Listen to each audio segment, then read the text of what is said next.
Feminists are losing the plot, as more men uphold traditional values. For the ladies present today, congratulations on an amazing accomplishment.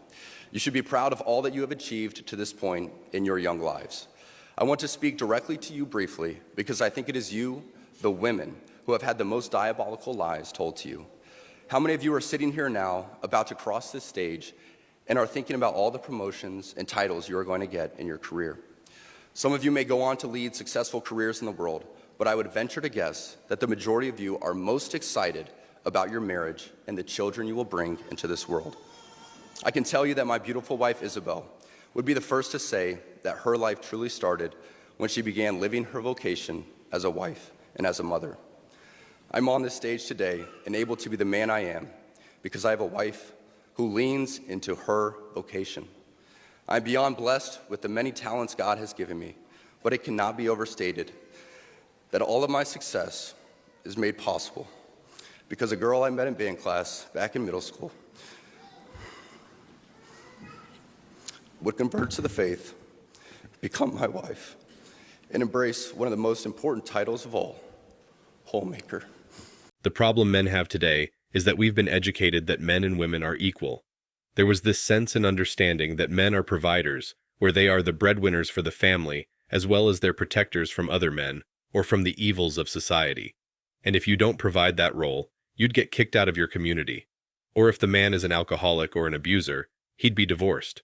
There is a big difference between a bitter baby mama and a frustrated single mother. If she says, I don't like that you have a girlfriend, so I'm not letting you see our child, that's a bitter baby mama. If she says, I think it's BS that you pick and choose when you want to see your kid, that's a frustrated single mother. If she says, I'm increasing child support if you don't do things my way, that's a bitter baby mama. If she says, I need you to step up and pay for and take care of the child we made together, that's a frustrated single mother. If she won't hand over the child because you were 3 hours late for pickup, that's a frustrated single mother. But if she won't hand over the child because you were 3 minutes late for pickup, that's a bitter baby mama. A very important thing in co-parenting is to not treat a frustrated single mother like a bitter baby mama and vice versa, because these two women are not the same.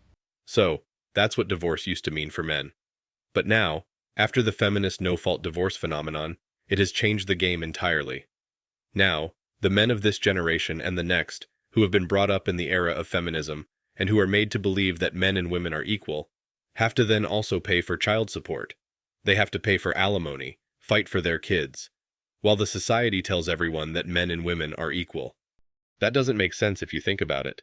There's nothing in such a situation. Do we need men? No, we don't. Do we need men? No, we do. Do we need men? What? Do we need men? Do we need men? Do we need men? Sorry. Do we need men? We need what? Men. Yeah. Do we need men? So what? Do we need men? I don't think so. Do we need men? Huh? Do we need men? No. No. Do we need men?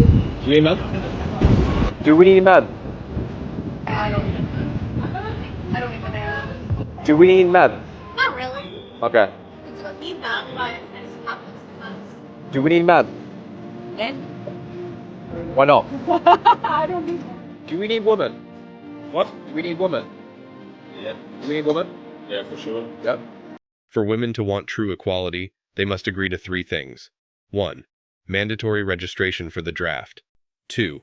For every air-conditioned white-collar job attained, women must equally represent a blue-collar position as well. And 3. Paternity tests at birth. This will solve a lot of people's problems and make it easier for the justice system to see the reality for what it is.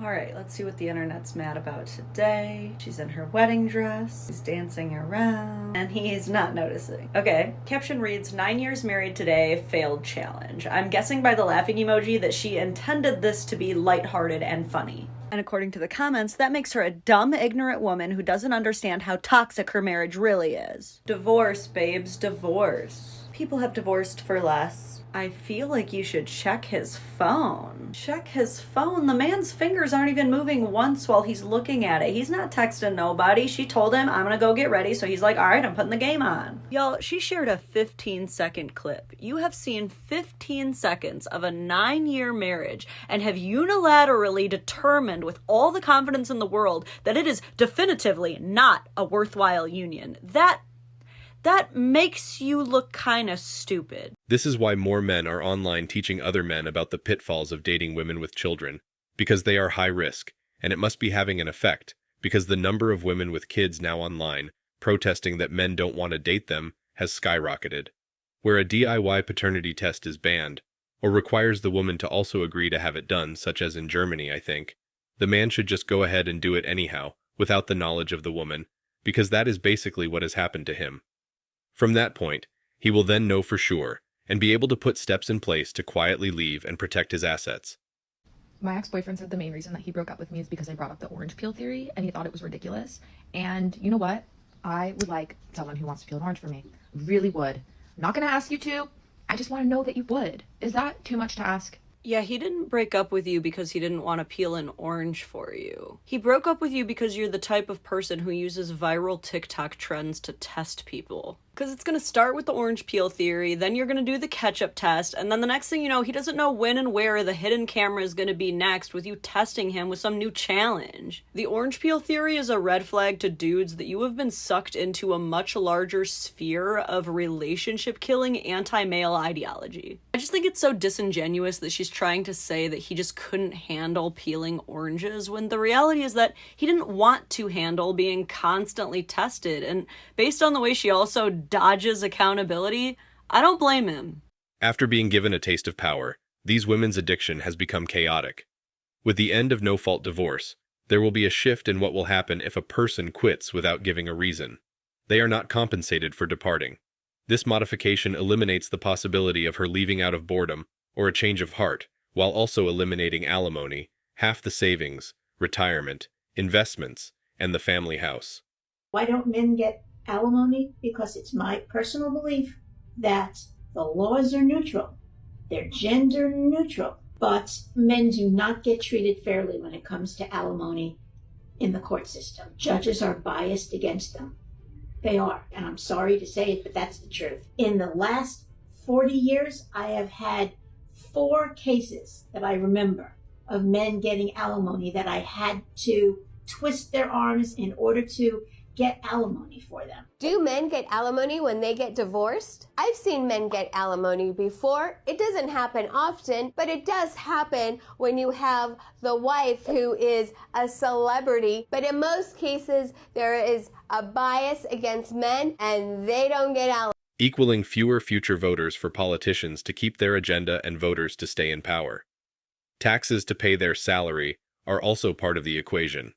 Just like anyone in a position of power, they will do anything to keep it, even if they have to give up a little now to keep a lot later. Just how they like to create problems for a generation and then to come up with solutions, albeit in their favor later for it.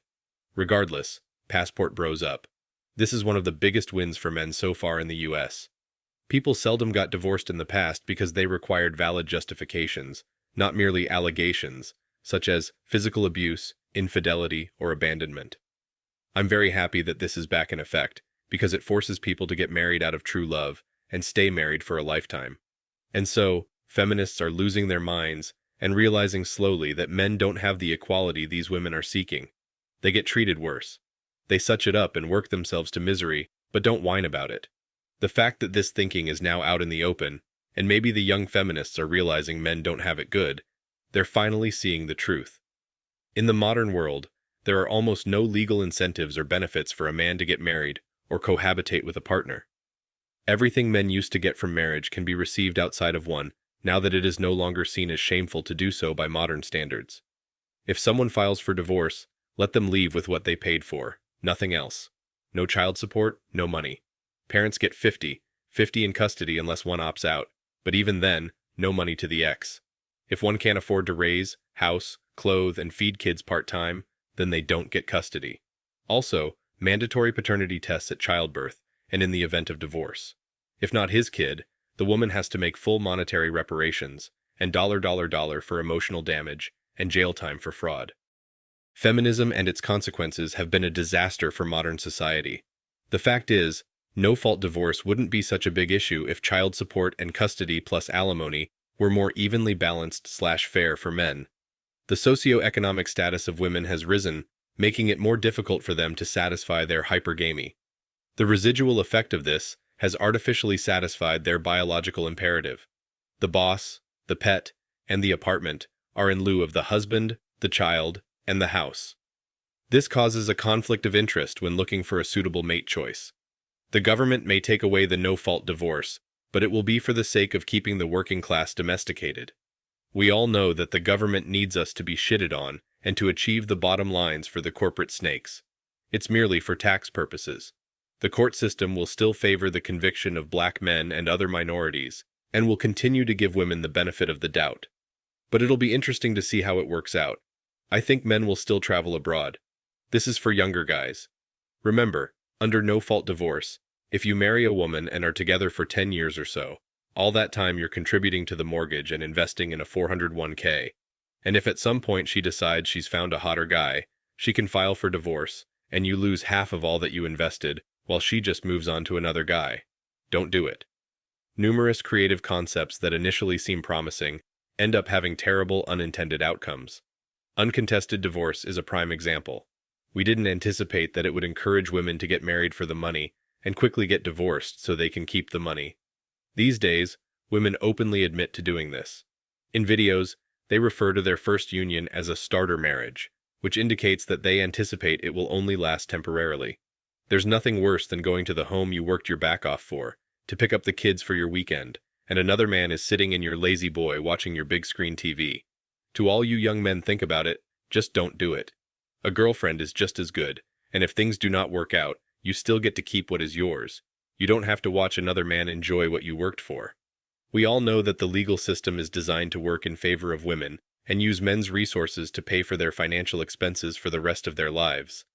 Women were never aligned with their men in what they wanted to achieve in life, and there have been many cases where women had actually planned to marry wealthy men, only to divorce them and live off of divorce money without having to work for the rest of their lives.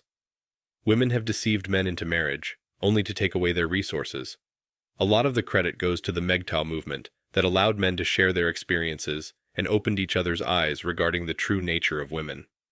The issue with no-fault divorce is that 90% of the time, the father loses custody of his kids, his house, and half of his money. It has also doubled the rate of male suicide, with divorced men accounting for 2/3 of all suicides in men. Women who divorce their husbands are financially rewarded by the government. We are basically in a position where being a man is almost criminal. A typical divorce or family court judge will deal with one guy each year who is forced to terminate his life because he is unable to follow court rules. What ended the idea and institution of marriage was the promotion of broken families. No-fault divorce was just the thing that took down the last wall preventing the family unit from breaking from the said promotion of broken families. If the laws were implemented fairly and made sense, things wouldn't be nearly as bad as we are today. In fact, governments do all they can to make things unfair. Just look at common law marriage. Men don't even have to get married to be deemed married by law. Thanks for watching Man Reacts. Show us your love and support by liking this video, sharing it with your friends, and subscribing to the channel. Support us and help us spread support for men around the world. Do comment and share your thoughts. We're always up for a healthy debate and discussion.